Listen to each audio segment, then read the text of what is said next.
नमस्कार, मैं हूं राजेश सिन्हा। दोस्तों, आज हम बात करेंगे भारत की नई सरदर्दी की। यहां पर पीछे मैंने लिख रखा है, आपको ये नजर आ रहा होगा, भारत का नया सिरदर्द।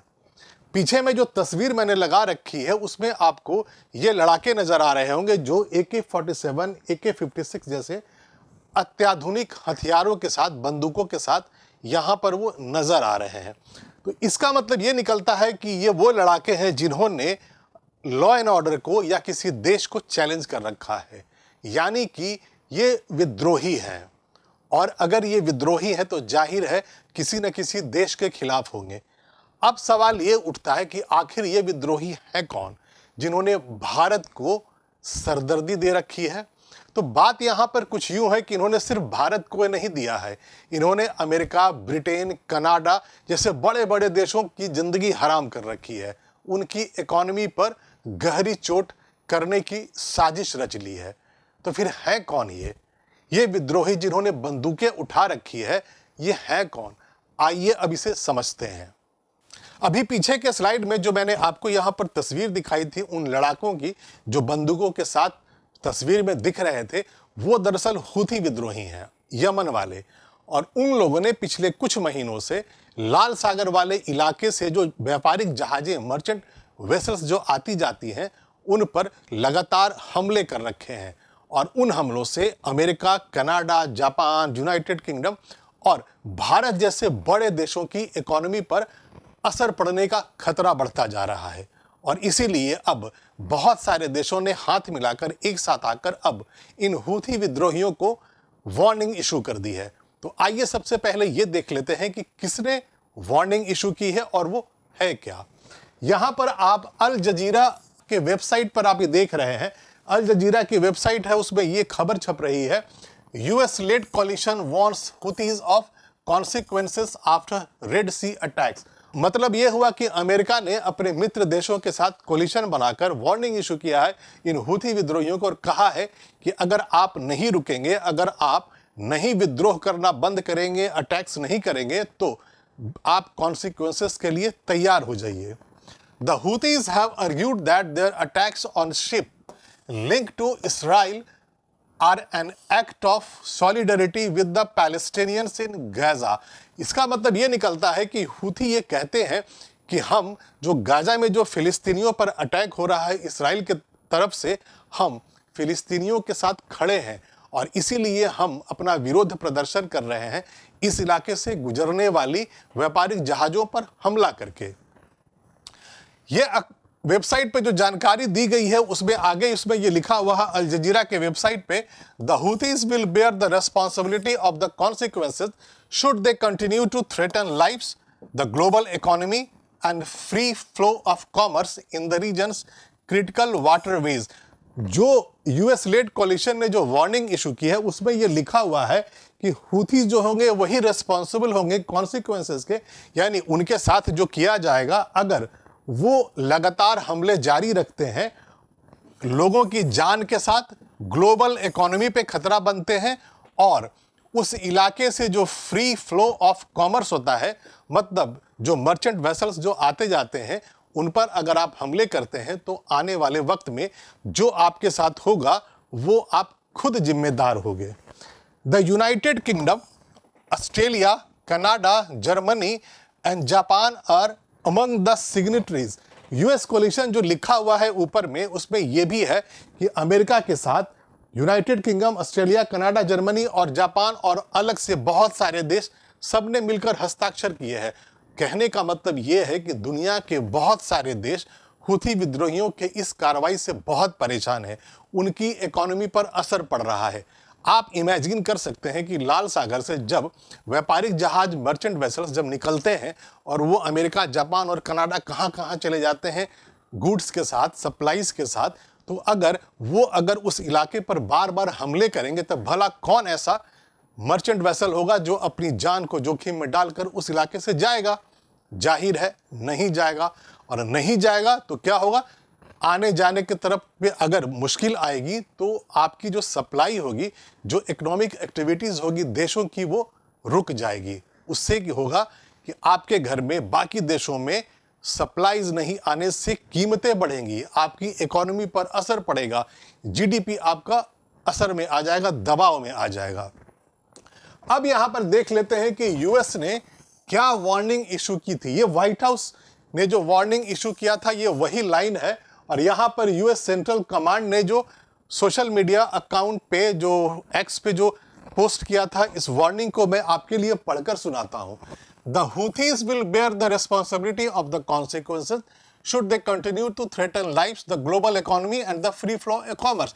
ये वही लाइन जो यहाँ पर इस अल जजीरा के वेबसाइट पे था, ये वो है। और यहाँ पर जो व्हाइट हाउस ने जो स्टेटमेंट जो इशू किया था वो है यहाँ पर कि a joint statement from the government of the United states, Australia, Bahrain, Belgium, Canada, Denmark, Germany, Italy, Japan, Netherlands, New Zealand and the United kingdom. मतलब अमेरिका के व्हाइट हाउस के वेबसाइट पर यह जानकारी दी गई है कि इन राष्ट्रों के साथ मिलकर के अमेरिका ने वार्निंग इशू किया है हूथीज विद्रोहियों को कि तुम संभल जाओ, रुक जाओ, वरना हम तुम पर कार्रवाई करने वाले हैं। अभी मैं आपको पीछे बता रहा था कि जो हूथीज विद्रोही हैं उनका ये कहना है कि हम पैलेस्टीनियन लोगों के साथ सॉलिडरिटी में खड़े हैं, और इसीलिए जो राष्ट्र इजराइल के साथ है, अमेरिका हो, भारत हो, जापान हो, कोई भी राष्ट्र हो, यूनाइटेड किंगडम हो, कनाडा हो, हम उनके जहाज़ों पर इधर हमला कर रहे हैं। तब सवाल ये उठता है कि अगर ये हमले लाल सागर के पास हो रहे हैं, लाल सागर से गुजरने वाली मर्चेंट वेसल्स पे हो रहे हैं, तो सबसे पहले तो आपको मैं यही बता देता हूं कि ये लाल सागर है कहां पर। ये रेड सी है, लाल सागर। ये सऊदी अरबिया है, सऊदी अरबिया। यहां पर यमन है, यमन। ये जो हूथी विद्रोही हैं वो यमन के ही हैं, और इधर इथोपिया है, ये जद्दा है, मक्का है, बहरीन है, कुवैत है, इजिप्ट है, जॉर्डन है। तो आप ये देख, यहां पे सूडान है। मतलब ये हुआ कि इन कंट्रीज के बीच में ये वाटर बॉडीज है, ये वाटरवेज है, जिसे हम रेड सी कहते हैं, लाल सी कहते हैं।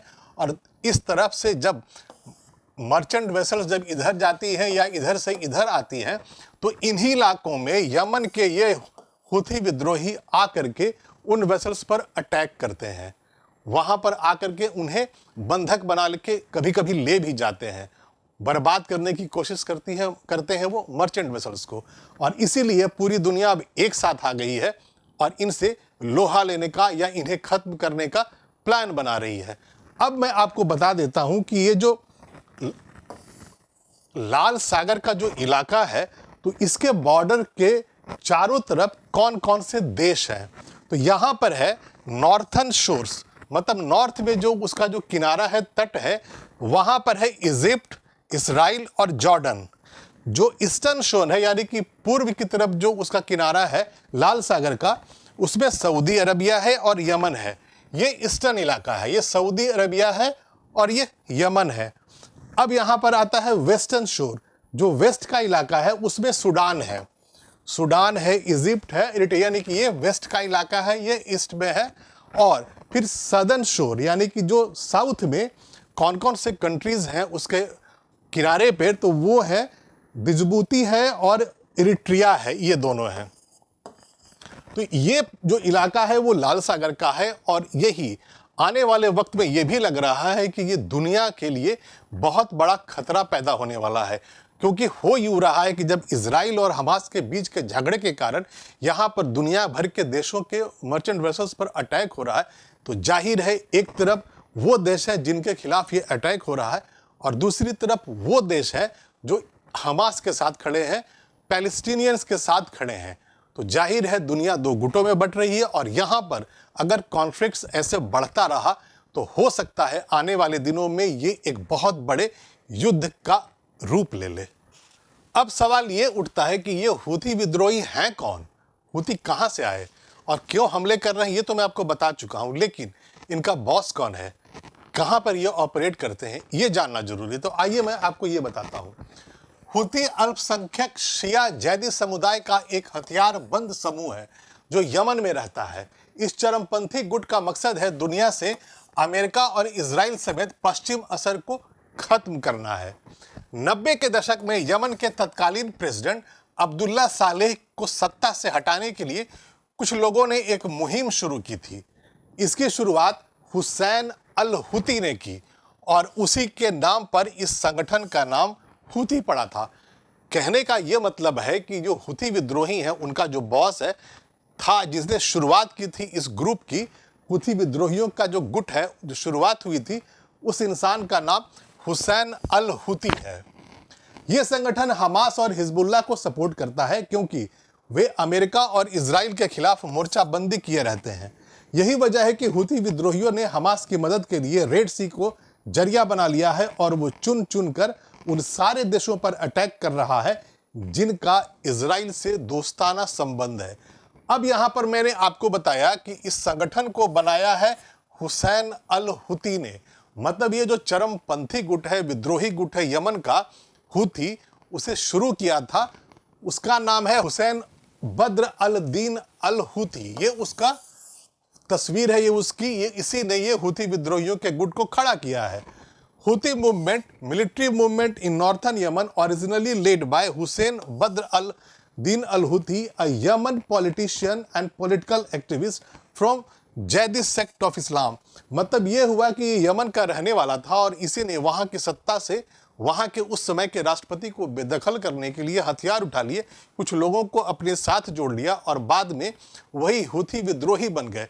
लेकिन बीच में उनके बारे में कोई ऐसी खबर नहीं आती थी कि वो दूसरे के वेसल्स पे वो हमले करते रहते थे। लेकिन जब से हमास और इजराइल के बीच में युद्ध चल रहा है और जब इजराइल ने गाजा पर जो लगातार बमबारी हर दिन करते हैं, पैलेस्टीनियंस जो वहाँ मारे जा रहे हैं, उससे नाराज होकर ये हुती जो विद्रोही हैं, उन्होंने हमास को सपोर्ट देने के लिए अपने इलाके में, यानी लाल सागर के इलाके में, अमेरिका, कनाडा जैसे जो देश होते हैं या सोवियत संघ से भी जो वेसल्स आती है भारत के लिए तेल लेकर आती है, तो उस इलाके से जो गुजरते हैं मर्चेंट वेसल्स, उन पे वो हमले करते हैं। और बात सिर्फ यहाँ पर ये नहीं है कि इसराइल के साथ जो कंट्रीज हैं उन्हीं के मर्चेंट वेसल्स पे हमले होते हैं। कई बार ऐसा भी देखा गया है कि जो और भी जो देश हैं जो उनके साथ नहीं भी हो, वो अगर मान लीजिए कि हमास के साथ भी हमदर्दी रखते हैं, तो कई बार ये भी देखा गया है कि उनके मर्चेंट वेसल्स पर भी उन्होंने हमला कर दिया है। तो जाहिर है पूरी दुनिया को सरदर्दी दे रखा है इस हुती विद्रोहियों के गुट ने, और अब अमेरिका ने यह साफ कह दिया है कि हम इनके खिलाफ कड़ी कार्रवाई करने वाले हैं और अगर अब वो हमले नहीं रोकेंगे तो जो उनके साथ होगा उसके लिए वो खुद जिम्मेदार होंगे। अब ये भी सवाल उठता है कि जो हुती विद्रोही हैं जो बार बार हमले कर रहे हैं वेसल्स पे, मर्चेंट वेसल्स पे, जहाजों पे, तो उससे भारत पे क्या असर पड़ता है, ये जानना बहुत जरूरी है। तो आइए पहले ये समझ लेते हैं। हुती विद्रोहियों की ये समुद्री जंग भारत पर भी असर डाल रही है क्योंकि भारत के व्यापार का बड़ा हिस्सा इसी रास्ते से होकर जाता है। इसी रास्ते का इस्तेमाल कर जहाज मुंबई, कोची, मंगलुरु, गोवा और चेन्नई से होकर Singapore, Malaysia, Indonesia, Thailand, Vietnam जैसे दक्षिण पूर्व एशियाई देशों में जाते हैं। मतलब यहाँ से जो गुड्स है, हम जो मैन्युफैक्चरिंग करते हैं, वो जिन्हें हम एक्सपोर्ट करते हैं वो उधर जाते हैं और वहाँ से जो हम इंपोर्ट करते हैं वो इसी रास्ते से आते हैं। कहने का ये मतलब हुआ कि भारत की इकोनॉमी के लिए ये लाल सागर का जो इलाका है बहुत इंपॉर्टेंट है। तो अब सवाल उठता है कि उससे भारत को नुकसान क्या होता है, तो ये मैं आपको यहाँ पर बताता हूँ। ये इंडिया टुडे की वेबसाइट पर जो जानकारी है मैं आपके लिए शेयर कर रहा हूँ आपको। India has maritime trade worth an estimated 200 billion US dollar, यानी कि 16.6 lakh crore, flowing through the Suez Canal, Red Sea route everywhere। ये जानकारी यहाँ पर वेबसाइट पे ये बताई गई है कि हर साल 16.6 लाख करोड़ का व्यवसाय होता है इस रास्ते से। तो आप इमेजिन कर लीजिए, अगर 16 लाख करोड़ का हम एक्सपोर्ट इंपोर्ट का काम उधर से करते हैं एक साल में, तो अगर इन हुती विद्रोहियों ने अपने अटैक्स को वहां पर नहीं रोका तो भला भारत की तरफ से जो जहाज आएंगे या भारत से जो जाएंगे वो कैसे जाएंगे। जाहिर है हमारी इकोनॉमी पर असर पड़ जाएगा, हमारी एक्सपोर्ट पे असर पड़ जाएगा, इंपोर्ट पे असर पड़ जाएगा। जब हम एक्सपोर्ट नहीं कर पाएंगे तो हमारे पास फॉरेन एक्सचेंज कम हो जाएगा, जब हम इंपोर्ट नहीं कर पाएंगे तो यहाँ सप्लाई कम हो जाएगी और महंगाई बढ़ जाएगी, इन्फ्लेशन बढ़ जाएगा। इससे भी ज़्यादा जरूरी बात यह है कि इसी रूट से देश का सबसे ज़्यादा क्रूड ऑयल आता है।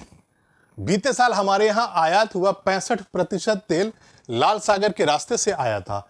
रूस से भी आयात होने वाला क्रूड ऑयल इसी रूट के जरिए हम तक पहुंच रहा है, लेकिन अब इस रास्ते पर बढ़ते हमलों से जहाज़ों को लंबा रास्ता लेना होगा, जो बहुत ज़्यादा खर्चीला होगा और लागत और मूल्य दोनों पर इसका असर पड़ेगा। मतलब साफ है कि अगर ये हूथी विद्रोहियों ने हमला बंद नहीं किया और इस रास्ते को हम छोड़ करके दूसरे रास्ते से अगर एक्सपोर्ट इंपोर्ट करेंगे तो वो 8-10 दिन ज़्यादा लगने वाला है और उससे खर्च बढ़ेगा, यानी कि ज़्यादा उसमें लागत हो जाएगी उसको ले जाने की और लाने की, और उसकी वजह से जो हम इंपोर्ट करके लेकर आएंगे उसका मूल्य बढ़ जाएगा, इन्फ्लेशन हो जाएगा, महंगाई बढ़ जाएगी। अब सवाल ये उठता है कि हम जो यहाँ पर बात कर रहे थे कि हम रूस से आयात जो करते हैं तेल, आजकल जब से वो आया है यूक्रेन और रूस के बीच जो युद्ध शुरू हुआ, उसके बाद से जब रशिया पे जो सैंक्शंस लगा दिया गया दुनिया की तरफ से, भारत ने रुपया दे करके वहाँ से तेल खरीदना शुरू कर दिया है और हमारी इकोनॉमी के लिए ये बहुत ज़रूरी है। लेकिन जो हूथी विद्रोही हैं ये बार बार उस इलाके पर अटैक कर रहे हैं, जिससे हमें अब आने वाले टाइम में रशिया से ऑयल इस रास्ते से लाने में परेशानी होगी। और आपका ये जानना जरूरी है कि हम रशिया से कितना तेल ले लेते हैं। तो आइए मैं आपको दिखाता हूँ। ये मिंट अखबार में ये ग्राफिक्स था और ये बता रहा है कि 2022 में हमारा जो इंपोर्ट था ऑयल का रशिया से बहुत बढ़ गया। इसमें यह भी जानकारी दी गई है कि 2020 के पहले हम बहुत कम रशिया से इंपोर्ट करते थे ये तेल, लेकिन अभी पिछले कुछ सालों से यानी कि 2021, 22, 23 में हमने रशिया से लगातार जो ऑयल इंपोर्ट है उसको बढ़ाना शुरू कर दिया। और हम 2022 में जो ये डाटा लेकर आए हैं वो मैं आपको बताता हूं। यहां पर ये है इन टन में ये दिखाया गया है और ये आप देख रहे हैं 2022 का है, जनवरी से लेकर सितंबर तक का ये डाटा है। आप जनवरी में देखेंगे तो ये 8000 टन के आसपास का था 2022 में, लेकिन जब ऐसे सितंबर तक हम आते हैं और सितंबर में आप देखेंगे तो ये करीब 45 लाख टन्स के आसपास है। मतलब आप इमेजिन कर लीजिए कि हमने सिर्फ सितंबर 2022 में जो रशिया से जो ऑयल इंपोर्ट किया है वो 45 लाख टन के आसपास है। अब यहां पर मैं दिखाता हूं, ये स्पुतनिक इंडिया की वेबसाइट पे ये खबर छपी थी। इसमें लिखा हुआ है, for a large part of 2023 Russia was India's top supplier of crude, holding nearly 40% share in the countries oil basket. इसका मतलब यह निकलता है कि जो भारत में जितना हम आयात कर लेते हैं क्रूड ऑयल, उस बास्केट का जो 40% है वो हम रशिया से मंगवा रहे हैं।